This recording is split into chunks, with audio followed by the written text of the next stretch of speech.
Hello students, स्वागत है आप सभी का हमारे यूट्यूब चैनल बायोलॉजी मेंटर में। आज हम लोग ह्यूमन रिप्रोडक्शन या मानव जनन अध्याय के अंतर्गत युग्मक जनन गैमेटोजेनेसिस टॉपिक के अंड जनन या oogenesis के विषय में पढ़ेंगे। युग्मक जनन या गैमेटोजेनेसिस, फॉर्मेशन ऑफ गैमेट्स। युग्मकों के निर्माण की प्रक्रिया को युग्मक जनन या गैमेटोजेनेसिस कहते हैं। इसके अंतर्गत शुक्राणुओं का निर्माण स्पर्मेटोजेनेसिस और अंडाणुओं का निर्माण अंड जनन या oogenesis प्रक्रियाएं शामिल हैं। स्पर्मेटोजेनेसिस के विषय में हमने इससे पहले के वीडियो में पढ़ा है। अगर आपने वो वीडियो अभी तक नहीं देखा है तो आई बटन में जाकर उसे देख सकते हैं। आज हम लोग अंड जनन या oogenesis के विषय में पढ़ेंगे। अंड जनन या oogenesis ये फीमेल में होने वाली एक ऐसी प्रक्रिया है जो कि अंडाशय के अंदर होती है। अंडाशय या ओवरी में अंडाणु के निर्माण की प्रक्रिया को अंड जनन या oogenesis कहते हैं। जो द्विगुणित कोशिका होती है oogonia, द्विगुणित कोशिका oogonia होती है। जैसे कि हमने स्पर्मेटोजेनेसिस में पढ़ा था कि जो डिप्लॉइड सेल है स्पर्मेटोगोनिया, स्पर्मेटोगोनिया में अर्धसूत्री विभाजन के द्वारा स्पर्म का फॉर्मेशन होता है।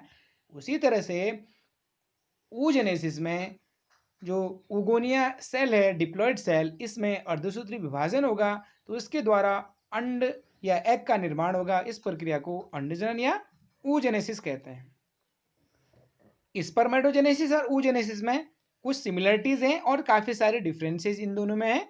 स्पर्मेटोजेनेसिस जैसे कि हमने पढ़ा कि यह प्रक्रिया मेल में प्यूबर्टी स्टेज में शुरू होती है, लेकिन फीमेल में oogenesis की प्रक्रिया काफी कॉम्प्लिकेटेड प्रक्रिया है और यह प्रक्रिया जन्म से पहले ही जब कोई भी फीमेल अपनी माता के गर्भ में भ्रूणीय अवस्था में होती है तो उसी समय से ही शुरू हो जाती है।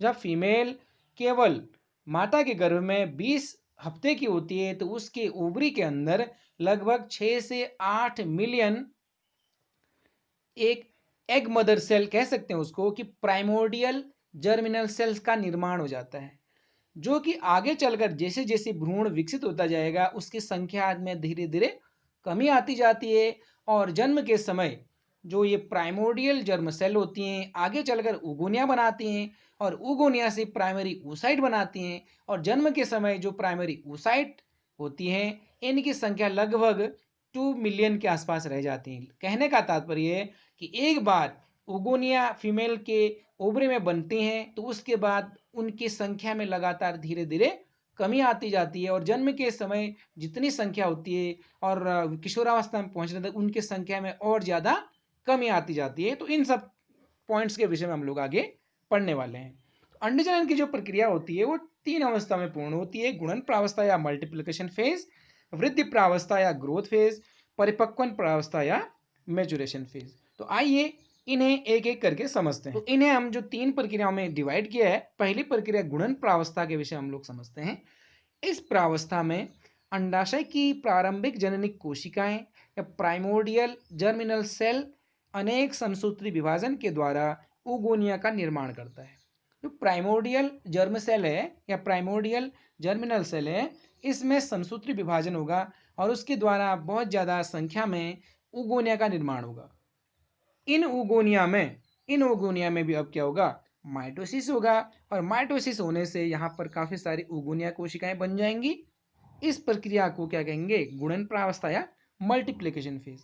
अर्थात मल्टीप्लिकेशन फेज या गुणन प्रावस्था में प्राइमोर्डियल जर्म सेल या प्राइमोर्डियल जर्मिनल सेल में समसूत्री विभाजन होकर आगे oogonia का निर्माण होगा और oogonia में माइटोसिस होगा तो बहुत सारे oogonia की सेल्स क्या हो जाएंगी, यहाँ पे बनने लगेंगी। ये प्रक्रिया होगी किसमें, गुणन प्रावस्था या मल्टीप्लिकेशन फेज के अंतर्गत आएगी। दूसरा फेज है, दूसरी प्रावस्था है वृद्धि प्रावस्था या ग्रोथ फेज। अब क्या होगा कि यहाँ पर आप देखेंगे कि ये यहाँ पर oogonia की यहाँ पर सेल्स दी गई हैं। oogonia के आकार में अब क्या होगा, डिफ्रेंशिएशन होगा। उसमें क्या होगा, उसमें आकार में वृद्धि होगी, आकार में वो कोशिका बढ़ जाएगी तो उस oogonia की कोशिका से क्या बनेगी, आगे प्राइमरी oocyte बनेगी। oogonia जो कि क्रोमोसोम संख्या इसमें कैसी डिप्लॉयड है 2n, इसमें सेल्स में क्रोमोसोम की संख्या है। एग्जाम में पूछा जाता है, एग्जाम में जैसे oogonia, primary oocyte, secondary oocyte, ovum, इनमें क्रोमोसोम की संख्या पूछी भी जाती है। इसीलिए आपको इन क्रोमोसोम की संख्या या डिप्लॉइड सेल कौन से हैप्लॉइड है, इस पे आपको फोकस करना है। जो ओगोनिया की सेल है वो डिप्लॉइड सेल है। तो ओगोनिया से डिफरेंशिएशन के द्वारा, माइटोसिस के द्वारा आगे केवल विभेदीकरण हुआ है, तो कोशिका आकार में बढ़ गई, उससे क्या बन गया, प्राइमरी oocyte बन गया। तो प्राइमरी oocyte की भी अभी कोशिकाएं कैसी हैं, डिप्लॉइड सेल है, द्विगुणित कोशिका है। तो प्राइमरी oocyte में अब उगोनिया बदल जाएगा, उगोनिया बदल के प्राइमरी oocyte बना देगा। अब क्या होगा, देखिए ये सब चीजें हो रही हैं भ्रूणीय अवस्था में। जब कोई भी फीमेल बेबी अपनी माँ के गर्भ में है, तो उस समय उसके ओवरी के अंदर ये घटनाएं चल रही हैं। उगोनिया से क्या बना, प्राइमरी oocyte बना। अब क्या होगा, ये जो प्राइमरी oocyte है, एग बनने की प्रोसेस अब भ्रूणीय अवस्था से ही शुरू हो जाएगी। अब क्या होगा कि जो प्राइमरी oocyte है, इसमें अर्धसूत्री विभाजन फर्स्ट, मियोसिस फर्स्ट शुरू हो जाएगा। और शुरू तो हुआ, प्रोफेज फर्स्ट की डिप्लोटिन अवस्था में जैसे पहुंची, ये जो चीजें पहुंची, ये मियोसिस की प्रक्रिया पहुंची, तो वहां पर ही ये रुक जाएगा और स्टेट हो जाएगा डिप्लोटिन स्टेज में। क्वेश्चन पूछा जाता है कि जो प्राइमरी oocyte है उसमें मियोसिस फर्स्ट अगर प्रारंभ होता है, तो भ्रूणीय अवस्था में किस स्टेज में जाकर वो चीजें, वो घटना रुक जाती है। तो प्रोफेज फर्स्ट के डिप्लोटिन अवस्था में ये जो प्राइमरी oocyte में अर्धसूत्री विभाजन हुआ था, वो डिप्लोटिन अवस्था में अब क्या हो जाएगा, रुक जाएगा। अब क्या होगा, मियोसिस कंप्लीट कब होगी, जब ये फीमेल प्यूबर्टी स्टेज में पहुंचेगी, किशोरावस्था में पहुंचेगी, तो उस समय इससे आगे की जो प्रक्रिया होगी, आगे का जो इसका प्रक्रम होगा, इसके जो स्टेप आगे होंगे मियोसिस आगे को, तब जाके कंप्लीट हो पाएगा जब फीमेल प्यूबर्टी स्टेज में पहुंचेगी। तो ग्रोथ फेज में हमने क्या देखा, फिर ग्रोथ फेज का मतलब हुआ कि जो ऊगोनिया ऊगोनिया आकार में बढ़ेगा, उससे प्राइमरी oocyte बना देगा, तो इसे हम क्या कहेंगे, ग्रोथ फेज कहेंगे। ओगोनिया भी 2n है और प्राइमरी oocyte भी क्या है, 2n है। ये है प्राइमरी oocyte। प्राइमरी oocyte का निर्माण कब हुआ, भ्रूणीय अवस्था में। अब हम लोग आगे बढ़ते हैं। अब हम लोग बात करते हैं कि जो भ्रूणीय अवस्था में क्या बना है, प्राइमरी oocyte बना है, ठीक है। अब थर्ड स्टेप क्या आएगा कि परिपक्वन प्रावस्था आएगी। लेकिन परिपक्वन प्रावस्था समझने से पहले हम लोग समझते हैं कि जो प्राइमरी oocyte के बाहर कुछ कोशिकाएं आ जाती हैं, उनसे अब फॉलिकल्स जो सेल्स बन जाती है, तो वो चीजें हम लोग यहाँ पे पढ़ते हैं कि फॉलिकुलर डेवलपमेंट या पुटकों का निर्माण किस तरह से होता है। अब हम लोग बात करते हैं पुटकों का निर्माण कैसे होगा। अब प्राथमिक अंडक या प्राइमरी oocyte की जो कोशिकाएं होंगी, उसके चारों ओर ग्रेन्युलोसा सेल्स का जमा होने से प्राइमरी फॉलिकल्स बन जाएंगे। यहां आप देखेंगे, यहां पर फॉलिकुलर स्टेटस भी दिया हुआ है, और जो एग बनने की जो प्रक्रिया होती है, जो ऊगोनियम से एग कैसे बनता है, उसकी प्रक्रिया भी पूरी यहाँ पर दी गई है। तो सबसे पहले जो भ्रूणीय अवस्था में क्या बना था, सबसे पहले यहाँ पर ऊगोनियम था। ऊगोनियम जो कि 2n क्रोमोसोम इसमें होता है। ऊगोनियम के बाहर अब क्या होगा, यहाँ पर कुछ ग्रेन्युलोसा सेल्स आ जाएंगी। ग्रेन्युलोसा सेल्स यहाँ पे ग्रीन कलर से दिया हुआ है, ग्रेन्युलोसा सेल्स आ जाएंगी। इस संरचना को प्राइमोर्डियल फॉलिकल कह सकते हैं कि जो उगोनियम है, उगोनियम के बाहर कुछ जो कोशिकाएं हैं, ग्रेन्युलोसा सेल्स आ जाएंगी, तो इस पूरी की पूरी संरचना को अब क्या कहेंगे, प्राइमोर्डियल फॉलिकल। अब क्या होगा, इस प्राइमोर्डियल फॉलिकल के अंदर है उगोनियम। आगे क्या होगा, उगोनियम यहाँ पे बढ़ रहा है, उगोनियम डिफ्रेंशिएट किया, तो उगोनियम से क्या बन गया, प्राइमरी oocyte। उस प्राइमरी oocyte के बाहर ग्रेन्युलोसा सेल्स आने लग गई, तो कुछ ग्रेन्युलोसा सेल्स आ जाएंगी, तो इस पूरी की पूरी संरचना को अब क्या कहेंगे, प्राइमोर्डियल फॉलिकल। अब क्या होगा भाई, इस प्राइमोर्डियल फॉलिकल के बाहर भी बहुत सारी, मतलब पूरी की पूरी एक लेयर पूरी बन गई है, लेयर बन जाएगी ग्रेनुलोसा सेल्स की। तो इस पूरी की पूरी संरचना को प्राइमरी फॉलिकल कहेंगे। प्राइमरी फॉलिकल का तात्पर्य ग्रेनुलोसा सेल्स या फॉलिकल सेल्स इनको कह सकते हैं।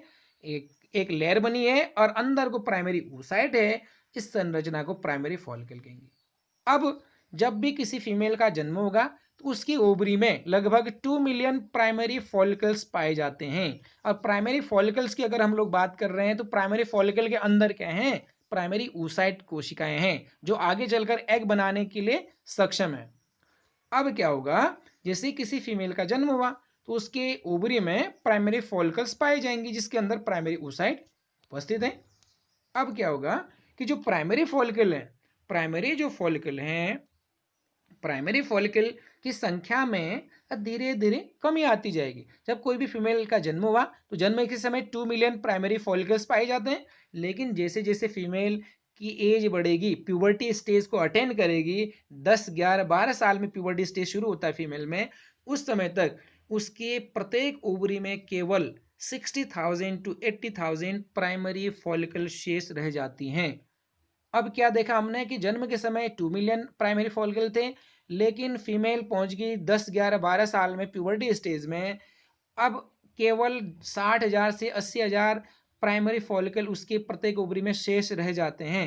अर्थात मिलियंस मतलब लाखों से केवल हजारों की संख्या में सीमित रह गए प्राइमरी फॉलिकल। तो फॉलिकल की संख्या में यहाँ पर लगातार डिजनरेशन हो रहा है, लगातार नष्ट हो रहे फॉलिकल्स। इस स्टेज को फॉलिकुलर एट्रेशिया कहते हैं।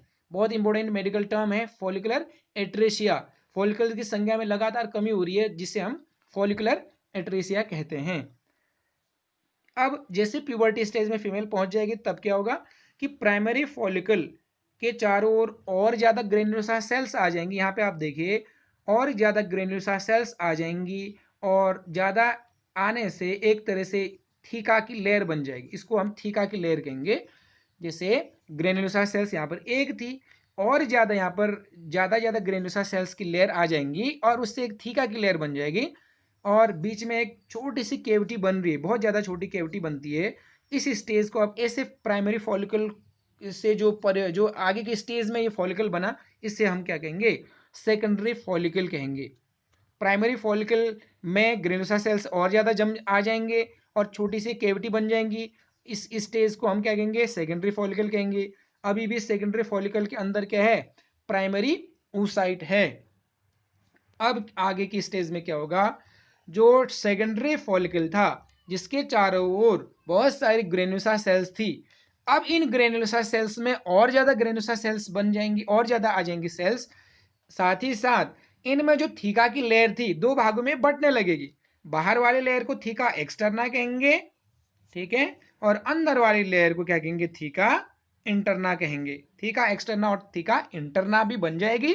और जो हम सेकेंडरी फॉलिकल में छोटी सी केविटी की बात कर रहे थे, अब टर्सरी फॉलिकल में इस केविटी की जो का आकार जो है बहुत ज्यादा बढ़ जाएगा। इस केविटी को एंट्रम केविटी या एंट्रम गुहा कहते हैं।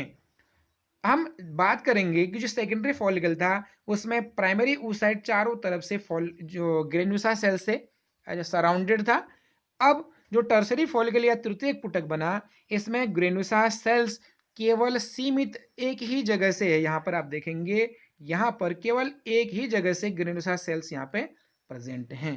तो ऐसी स्टेज आएगी टर्सरी फॉलिकल में। ये टर्सरी फॉलिकल या तृतीयक पुटक है, जैसे एक संरचना है तृतीयक पुटक, इसके अंदर प्राइमरी oocyte था। अब इस प्राइमरी oocyte में मियोसिस फर्स्ट कंप्लीट हो जाएगा। तो मियोसिस फर्स्ट के कंप्लीट होने से दो कोशिकाएं बनती हैं। एक बड़ी कोशिका बनेगी जिसको हम सेकेंडरी oocyte कहेंगे, एक बहुत ज्यादा छोटी कोशिका बनती है जिसको हम फर्स्ट पोलर बॉडी या पोलोसाइट या प्रथम ध्रुवीय पिंड इसको कहेंगे। इसका निर्माण होगा। अब ये एक निर्माण होगा। अब इसी समय तृतीयक पुटक या टर्सरी फॉलिकल भी परिपक्व हो जाएगी, और क्या बना देगा, ये ग्रेफेन फॉलिकल बन जाएगा। तो ग्रेफेन फॉलिकल के अंदर हम क्या देखेंगे, ग्रेफेन फॉलिकल के अंदर देखेंगे एक सेकेंडरी oocyte और फर्स्ट पोलर बॉडी।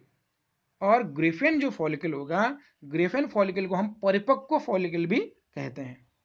अब क्या आगे की स्टेज में क्या होगा, अब ग्रेफेन फॉलिकल के अंदर जो सेकेंडरी oocyte है, इस सेकेंडरी oocyte है, इसके बाहर कुछ एक और परत यहाँ पर बनने लगेगी, एक और लेयर बन जाएगी जिसे हम जोना पेलुसिडा कहते हैं।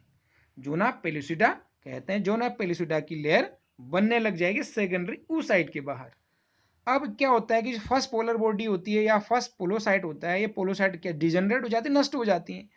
और जो सेकेंडरी oocyte होगा वो क्या होगा, फंक्शनल होगा अभी भी।